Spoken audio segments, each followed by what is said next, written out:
ఇప్పుడు no cost cough syrup తో 60 రూపాయల విలువ గల ఇన్హేలర్ పూర్తిగా ఉచితం. దెబ్బకి దగ్గు జలుబు మాయం.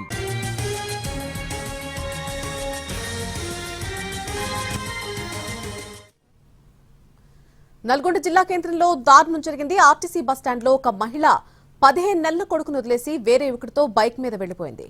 ఈ ఘటన స్థానికంగా కలకలం రేపింది. నల్గొండ పాత బస్తీకి చెందినటువంటి యువకుడికి హైదరాబాద్ కు చెందిన ఒక మహిళ ఇన్స్టాగ్రామ్ లో పరిచయమైంది. మహిళకు అప్పటికే పెళ్లి కాగా 15 నెలల బాబు కూడా ఉన్నాడు. భర్తను 15 నెలల పిల్లాడిని వదిలేసి వెళ్లేందుకు గాను ప్లాన్ వేసింది.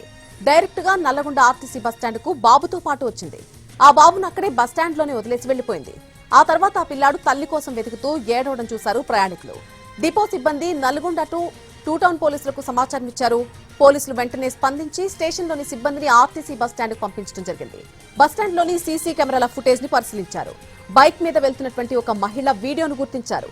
ఇక ఆ వీడియోను చూసినటువంటి బాలుడు మమ్మీ అంటూ గుర్తించాడు. బైక్ నెంబర్ ప్లేట్ ఆధారంగా విచారణ చేపట్టారు పోలీసులు. బైక్ ను యజమాని నుంచి అతని స్నేహితుడు తీసుకెళ్లినట్టుగా నిర్ధారించారు. దీనిపై విచారణ చేపట్టారు పోలీసులు. ఇక ఇన్స్టాగ్రామ్ లో పరిచయమైన యువకుడితో భర్తను పిల్లాడిని వదిలేసి వెళ్లేందుకు చేసినటువంటి ప్రయత్నమేనని పోలీసుల విచారణలో బయటపడింది. అనంతరం ఆ మహిళను, ఆమె ఇన్స్టాగ్రామ్ ప్రేమికుణ్ణి, ఆమె భర్తను పోలీస్ స్టేషన్ పిలిపించి కౌన్సిలింగ్ ఇచ్చారు పోలీసులు. తండ్రికి పిల్లాడిని అప్పగించారు.